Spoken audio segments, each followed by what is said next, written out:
please put your hands together, build the attention in the room, everybody. And please welcome onto the stage, Ava Di Costa!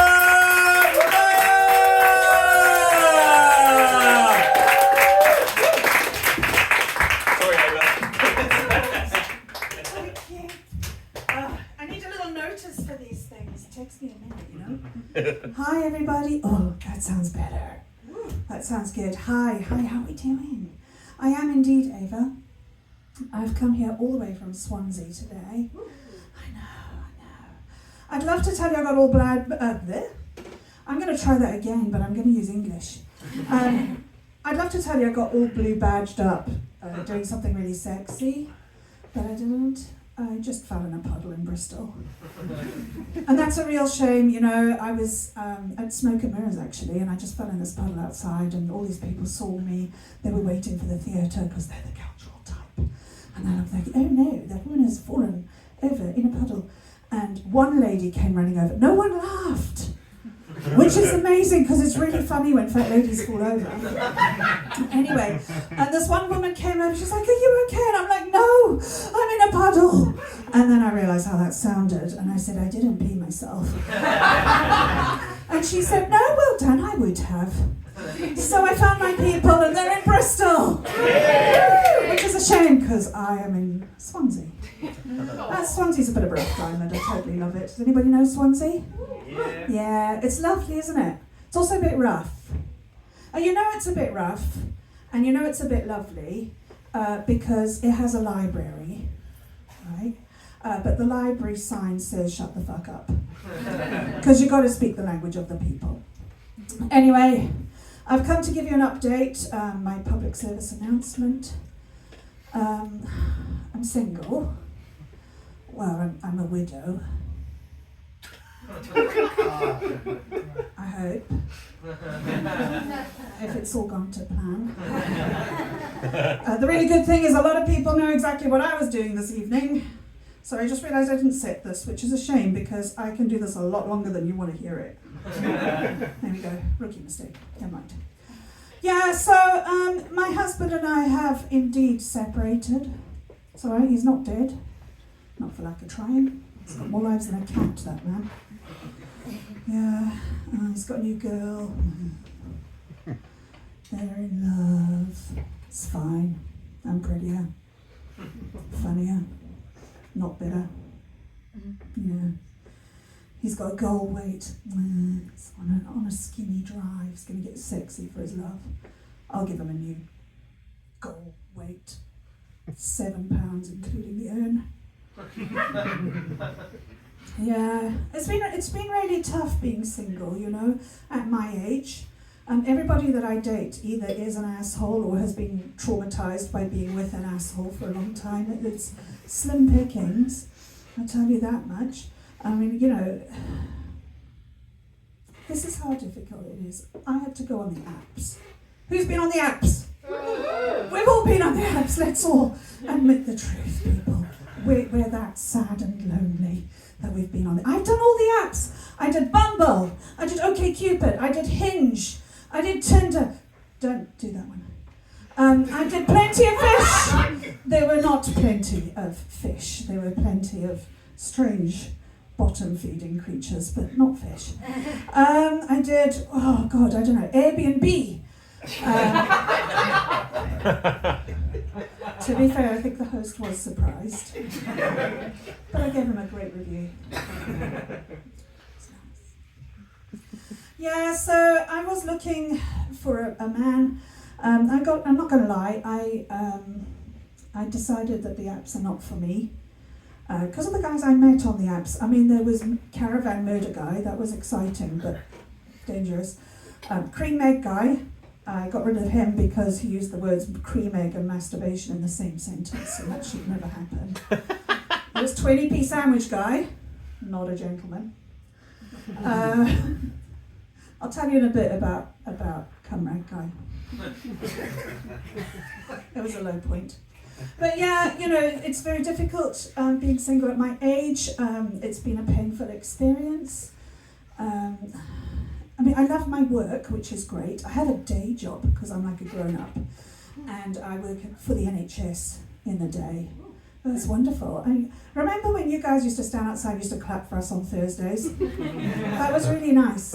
I mean, we didn't hear you because we were at work, but it was still really sweet of you. And I mean, I learned a lot of things during COVID, particularly as an NHS professional.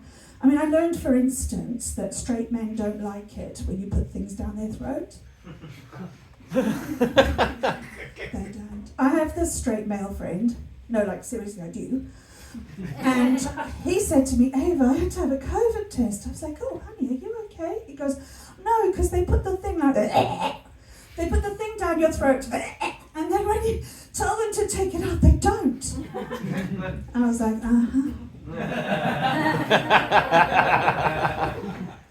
Welcome to my world.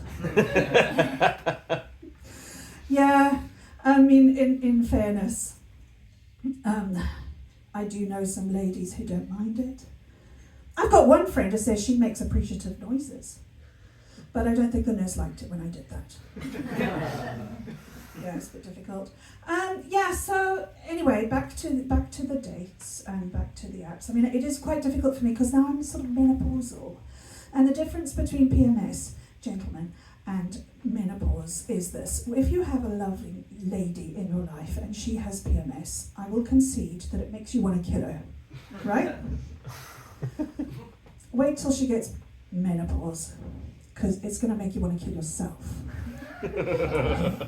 I was not prepared for all of these symptoms.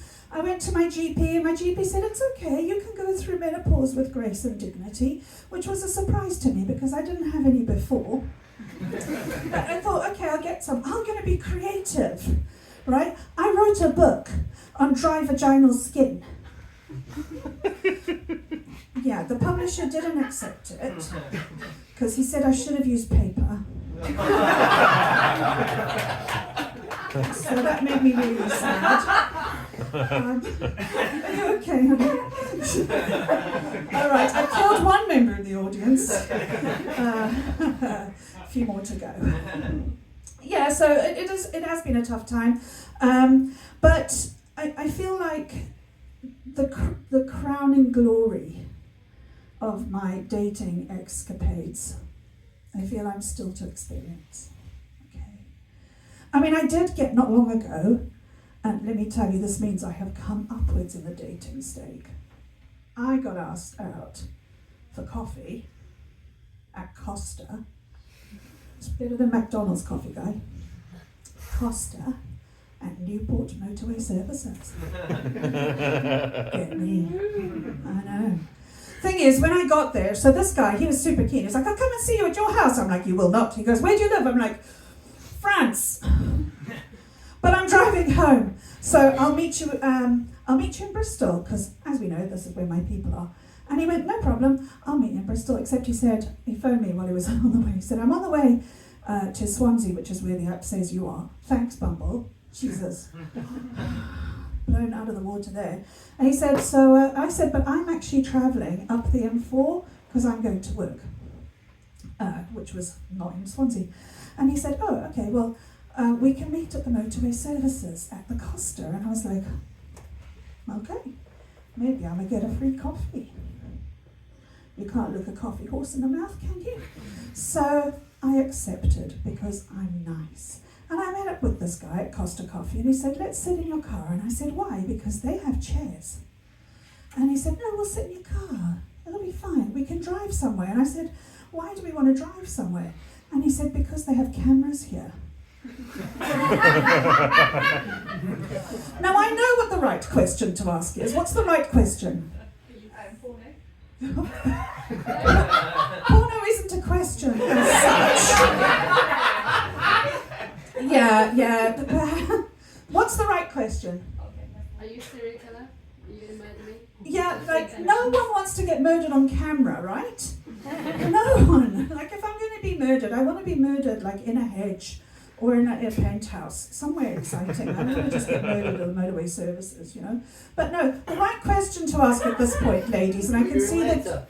Sorry? What are you doing later? He's going to love my comrade story.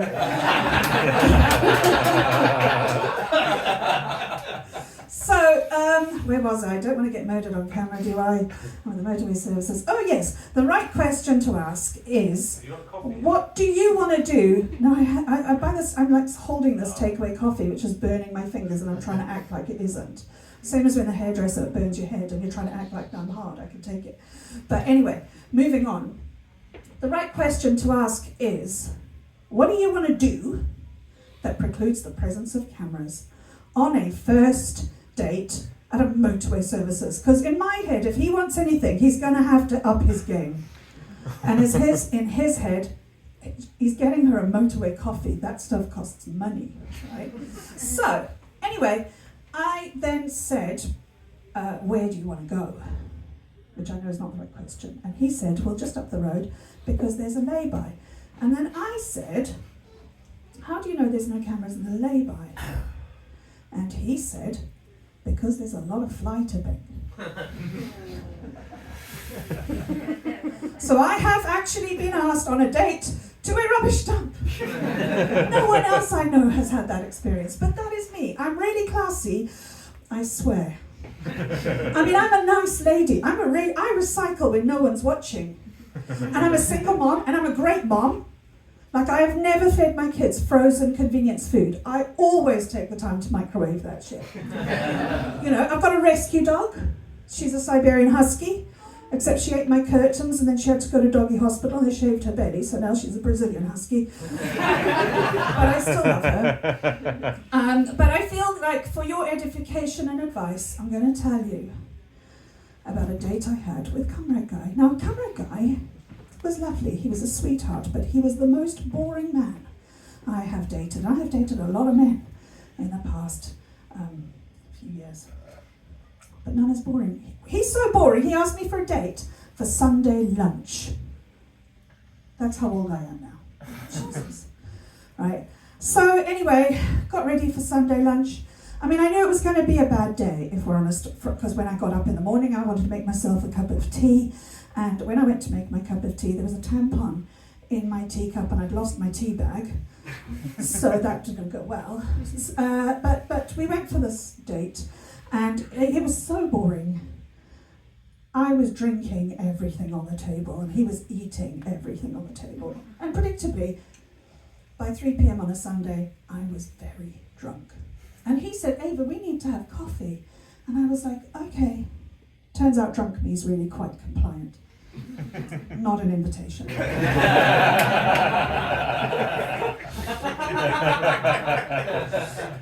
So he said, let's go to your house.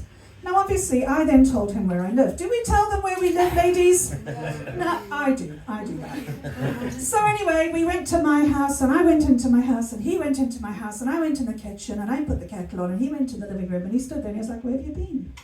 I said, in the kitchen. He said, why? I said, to put the kettle on. He said, why? I was like, because I thought you wanted a coffee. Girls, if he comes to your house for coffee, he doesn't want a coffee. Just go brush your teeth, get yourself ready, tie your hair up. I'm telling you, I've never had to give so many blowjobs since I've been single. It is the worst. It is the worst. I'm telling you, it is true. Do you like my lipstick, by the way? It's great lipstick. I got it from the Mary Poppins range. And I got it because I used to just wear a normal Lancome red, but that super coloured fragile lipstick makes dicks look atrocious. Anyway, so this guy was in my kitchen, and no, he wasn't. He was in my living room, and he undid his belt, and I was like, oh, that's what we're doing. And I thought, all right then, since I'm drunk, yeah, okay. So I sat on my sofa and I prepared myself.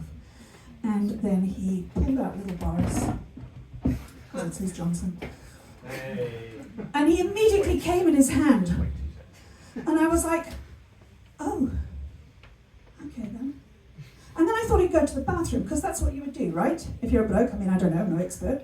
But no, he didn't go to the bathroom. He took a handful of tissues from my coffee table, and he sort of wiped his hands a little bit. Boris got put away, slimy. I know, yeah. And then the kettle clicked off, so that tells you how long that took. And then he said, right, babe, I'm going, and left, leaving his cum rag on my coffee table. And let me tell you, that kept me off Tinder for 2 whole weeks. You guys have been awesome. Thank you so much. Everybody got some eye, everybody!